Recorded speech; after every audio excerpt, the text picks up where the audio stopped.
இதே போல தான் இந்த லட்டு பிரச்சனை எப்போ வீடியோ போட்டிருந்தாங்க, அதுக்கப்புறம் அதுக்கு எதிர்ப்பு வந்தது, அதுக்கு வருத்தமாக தெரிவித்தாங்க. அதே போல் வருத்தம் தெரிவிப்பாங்களா இல்லை வீடியோ எடுத்துருவாங்களா அப்படிங்கிற ஒரு சந்தேகமும் சில பேர் எழுப்பியிருக்காங்க. இல்லை, லட்டு பிரச்சனை உணர்ச்சி, உணர்வை தட்டி எழுப்புதல். இந்த சாதி பிரச்சனை என்பது கொலை வெறி. இது ஒரு படுகொலை நடந்ததை பற்றி விமர்சனம். அது நீங்க சாப்பிடுற உணவு சைவமா அசைவமா என்பதுல வந்த தலையீடு. அதை மனசு புண்படி நாங்க பேசியிருந்தா நீங்க மன்னிச்சிருங்க என்று அவங்க பின்வாங்கினாங்க.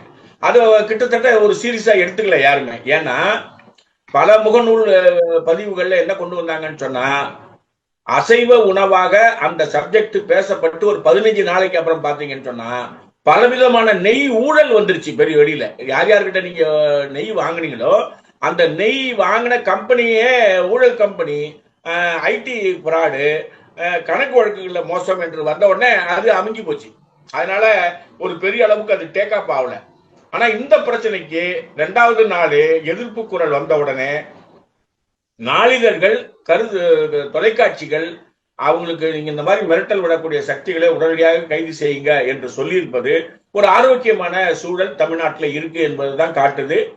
பேட்டி கொடுக்கக்கூடிய இந்த கிருஷ்ணசாமி, அரிநாடார் போன்றவர்களை இன்னும் கட்டுப்படுத்துவதற்கு அல்லது அந்த மாதிரி பேசாமல் இருப்பதற்கு காவல்துறை ஒரு பதற்றம் இல்லாத ஒரு சூழலை உருவாக்க வேண்டியது காவல்துறையுடைய பொறுப்பு. அதை செய்ய வேண்டும் என்று நாம் எதிர்பார்க்கிறோம்.